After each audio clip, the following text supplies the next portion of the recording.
একটা কথা ভাবুন, আপনি হয়তো কিছুদিন ধরে লক্ষ্য করছেন, আগে যেরকম শারীরিক আগ্রহ ছিল, যেরকম একটা টান অনুভব করতেন, সেটা আস্তে আস্তে কমে আসছে।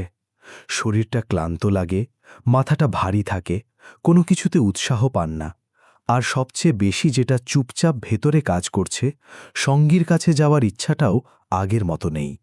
এই বিষয়টা নিয়ে কাউকে বলাও যায় না সহজে। কারণ কি বলবেন? ক্লান্তি, মেজাজ খারাপ, আগ্রহ নেই, এগুলো তো রোগ মনে হয় না।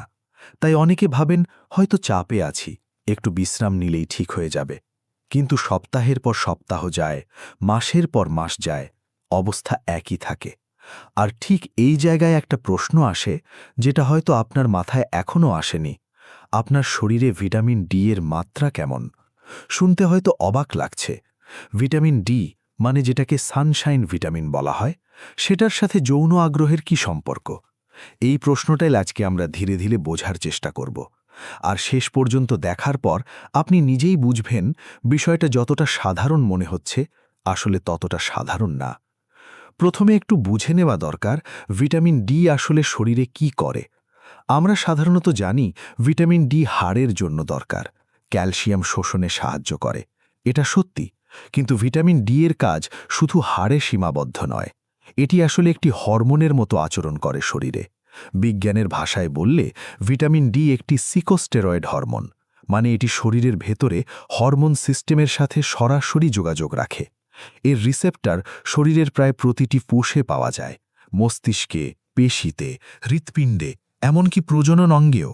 তার মানে ভিটামিন ডি যখন কমে যায়, তখন এটা শুধু একটি পুষ্টির ঘাটতি নয়, এটা একটি সিস্টেম ওয়াইড প্রভাব ফেলতে পারে। এবার আসি মূল জায়গায়। যৌন আগ্রহ, বা যাকে ইংরেজিতে বলে লিবিডো, সেটা কি শুধুই মনের ব্যাপার?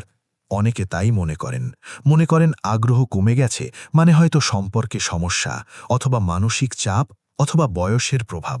এগুলো কারণ হতে পারে, সেটা ঠিক। কিন্তু লিবিডো শুধু মনের ব্যাপার নয়। এটি একটি জটিল প্রক্রিয়া, যেখানে মস্তিষ্কের নিউরোট্রান্সমিটার, শরীরের হরমোন, রক্ত সঞ্চালন, শক্তির মাত্রা, মেজাজ সবকিছু একসাথে কাজ করে। আর এই প্রতিটি জায়গায় ভিটামিন ডি এর একটা ভূমিকা থাকতে পারে। কিভাবে, সেটা একটু খোলাসা করি। প্রথমত টেস্টোস্টেরনের কথা ধরুন। পুরুষদের ক্ষেত্রে টেস্টোস্টেরন হল যৌন আগ্রহের একটি গুরুত্বপূর্ণ চালিকা শক্তি। এই হরমোনের মাত্রা যখন স্বাভাবিকের চেয়ে কম থাকে, তখন আগ্রহ কমে যাওয়া, ক্লান্তি, মেজাজের পরিবর্তন, এগুলো দেখা দিতে পারে। এখন গবেষণায় দেখা গেছে যে যাদের শরীরে ভিটামিন ডি এর মাত্রা কম, তাদের মধ্যে টেস্টোস্টেরনের মাত্রাও তুলনামূলকভাবে কম থাকার প্রবণতা আছে। এর মানে এই নয় যে ভিটামিন ডি খেলেই টেস্টোস্টেরন বেড়ে যাবে। কিন্তু এর মানে এই হলো, ভিটামিন ডি এর ঘাটতি থাকলে সেটা হরমোন সিস্টেমের উপর একটা নীরব চাপ তৈরি করতে পারে, যেটা আপনি সরাসরি বুঝতে পারবেন না, কিন্তু প্রভাবটা টের পাবেন আগ্রহ কমে যাওয়া, শক্তি কমে যাওয়া, উদ্যম না থাকা হিসেবে। দ্বিতীয়ত, ভিটামিন ডি এর সাথে মেজাজ ও মানসিক স্বাস্থ্যের একটা গভীর সম্পর্ক আছে। আপনি হয়তো খেয়াল করেছেন, শীতকালে বা যখন অনেক দিন রোদে বের হওয়া হয় না, তখন মনটা কেমন যেন ভারী থাকে, কিছু করতে ইচ্ছে করে না, একটা অদ্ভুত অবসাদ কাজ করে। এটা কাকতলীয় নয়। ভিটামিন ডি মস্তিষ্কে সেরোটোনিন নামের একটি নিউরোট্রান্সমিটারের উৎপাদনে ভূমিকা রাখে। সেরোটোনিন আমাদের মেজাজ ভালো রাখে, ঘুমের চক্র নিয়ন্ত্রণ করে, আর সামগ্রিকভাবে মনকে সক্রিয় ও ইতিবাচক রাখতে সাহায্য করে। যখন ভিটামিন ডি কম থাকে, সেরোটোনিনের উৎপাদনও প্রভাবিত হতে পারে, ফলে মেজাজ খারাপ থাকা, বিষণ্ণতা, উদ্যমহীনতা, এগুলো দেখা দেয়। আর একটা বিষয় মনে রাখুন, যখন কেউ ক্রমাগত মানসিকভাবে ক্লান্ত ও বিষণ্ণ থাকেন, তখন শারীরিক আগ্রহ এমনিতেই কমে যায়। এটা শরীরের একটা স্বাভাবিক প্রতিক্রিয়া। শরীর যখন মনে করে সে চাপে আছে, তখন সে অপ্রয়োজনীয় ফাংশন কমিয়ে দেয়। আর দুর্ভাগ্যজনকভাবে যৌন আগ্রহ সেই তালিকায় প্রথম দিকেই পড়ে। তৃতীয়ত, ক্লান্তির কথা বলা যাক।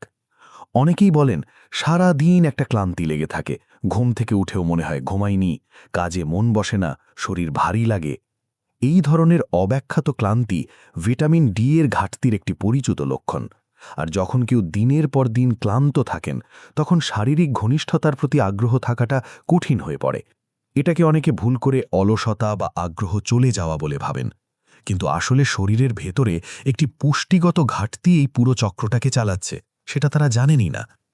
এখন একটু ভাবুন, এই তিনটি জিনিস, হরমোনের ওপর চাপ, মেজাজ ও মানসিক স্বাস্থ্যের অবনতি আর দীর্ঘমেয়াদী ক্লান্তি যদি একসাথে কাজ করে, তাহলে একজন মানুষের যৌন আগ্রহে কী প্রভাব পড়তে পারে সেটা সহজেই বোঝা যায়। আর ভিটামিন ডি এর ঘাটতি এই তিনটেকেই একসাথে প্রভাবিত করতে পারে। এটা একটা নীরব চেইন রিঅ্যাকশনের মতো। আপনি দেখছেন শেষ ফলাফল, কিন্তু শুরুটা কোথায় হচ্ছে সেটা ধরতে পারছেন না। এবার প্রশ্ন হলো, ভিটামিন ডি কম কেন হয়? এটা বোঝা খুব দরকার। কারণ অনেকেই মনে করেন আমাদের দেশে রোদের অভাব নেই, তাহলে ভিটামিন ডি কম হবে কেন? কিন্তু বাস্তবতা অন্যরকম। আমাদের জীবনযাপনের ধরন গত 2 দশকে অনেক বদলে গেছে। বেশিরভাগ মানুষ এখন ঘরে বা অফিসে বসে কাজ করেন। সকালে বেরোন সরাসরি গাড়িতে বা বাসে, তারপর অফিসের ভেতরে সারাদিন, আবার সন্ধ্যায় ফেরা। সরাসরি সূর্যের আলোতে ত্বক উন্মুক্ত রেখে সময় কাটানোর সুযোগ অনেকের হয় না। এছাড়া যারা গাঢ় ত্বকের অধিকারী, তাদের ত্বকে মেলানিন বেশি থাকায় সূর্যের আলো থেকে ভিটামিন ডি তৈরির প্রক্রিয়া একটু ধীর হয়। আবার বয়স বাড়লে ত্বকের ভিটামিন ডি তৈরির ক্ষমতা কমে যায়। স্থূলতা বা অতিরিক্ত ওজনও ভিটামিন ডি এর কার্যকারিতা কমাতে পারে, কারণ চর্বি কোষ ভিটামিন ডি শোষণ করে রাখে এবং সেটা রক্তে পর্যাপ্ত পরিমাণে পৌঁছাতে পারে না। ফলে রোদের দেশে থেকেও অনেকেরই ভিটামিন ডি কম। এটা আমাদের অনেকের ক্ষেত্রেই সত্যি, শুধু বেশিরভাগ মানুষ জানেন না। এখন একটা গুরুত্বপূর্ণ বিষয় বলি। অনেকেই যখন এই ধরনের তথ্য শোনেন, তখন যে ভুলগুলো করেন সেগুলো জানা দরকার। প্রথম ভুল হলো নিজে নিজে উচ্চমাত্রার ভিটামিন ডি সাপ্লিমেন্ট কিনে খাওয়া শুরু করা। ভিটামিন ডি একটি ফ্যাট সলিউবল ভিটামিন, মানে এটি শরীরের চর্বিতে জমা হয়। পানিতে দ্রবণীয় ভিটামিনের মতো এটা সহজে বের হয়ে যায় না। তাই প্রয়োজনের চেয়ে অতিরিক্ত নিলে সেটা টক্সিসিটি তৈরি করতে পারে। ক্যালসিয়াম বেড়ে যাওয়া, কিডনিতে সমস্যা, বমি বমি ভাব, দুর্বলতা এসব হতে পারে। তাই বিনা পরীক্ষায়, বিনা চিকিৎসকের পরামর্শে উচ্চমাত্রার সাপ্লিমেন্ট শুরু করা কখনো উচিত নয়।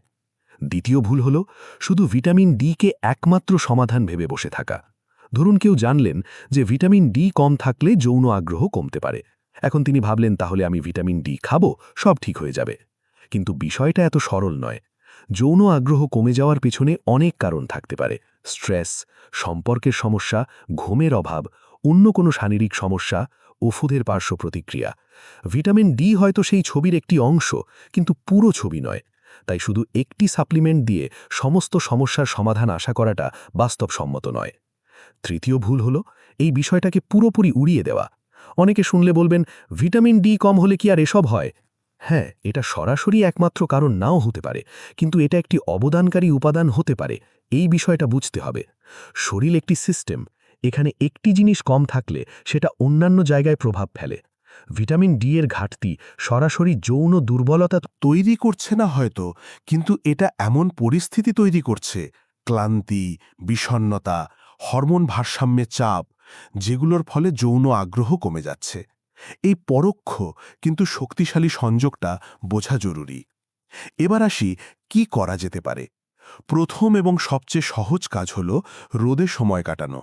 সকাল 10টা থেকে বিকেল 3টের মধ্যে যদি মাত্র 15 থেকে 20 মিনিট সরাসরি সূর্যের আলোতে হাত, পা, মুখ উন্মুক্ত রেখে থাকা যায়, তাহলে শরীর নিজেই ভিটামিন ডি তৈরি করতে পারে।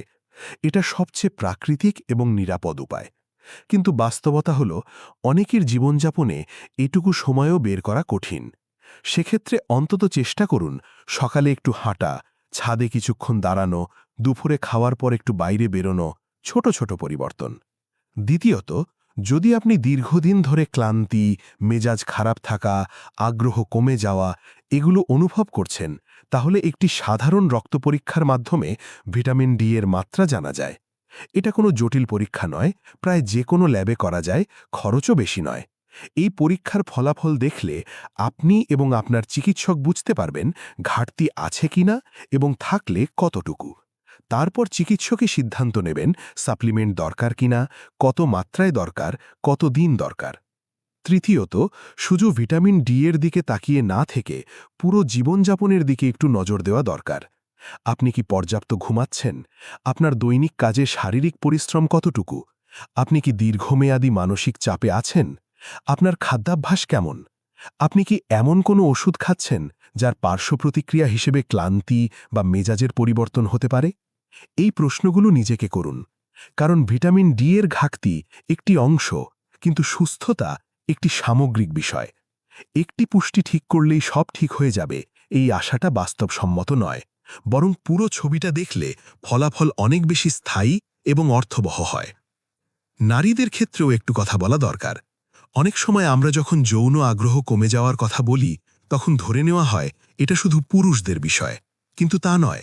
নারীদের ক্ষেত্রেও ভিটামিন ডি এর ঘাটতি মেজাজ, শক্তি, হরমোন ভারসাম্য এবং সামগ্রিক সুস্থতায় প্রভাব ফেলতে পারে। একজন নারী যিনি দীর্ঘদিন ক্লান্ত, বিষণ্ণ, শারীরিকভাবে দুর্বল অনুভব করছেন, তার ক্ষেত্রেও শারীরিক ঘনিষ্ঠতার প্রতি আগ্রহ কমে যাওয়া স্বাভাবিক। আর ভিটামিন ডি এর ঘাটতি সেই ক্লান্তি ও বিষণ্ণতার একটি কারণ হতে পারে, যেটা অনেক সময় চিহ্নিতই হয় না। তাই এই বিষয়টা শুধু পুরুষদের জন্য নয়, বরং যে কোনো প্রাপ্তবয়স্ক মানুষের জন্য প্রযোজ্য। এখন কখন বুঝবেন যে বিষয়টা একটু গুরুত্ব দিয়ে দেখা দরকার?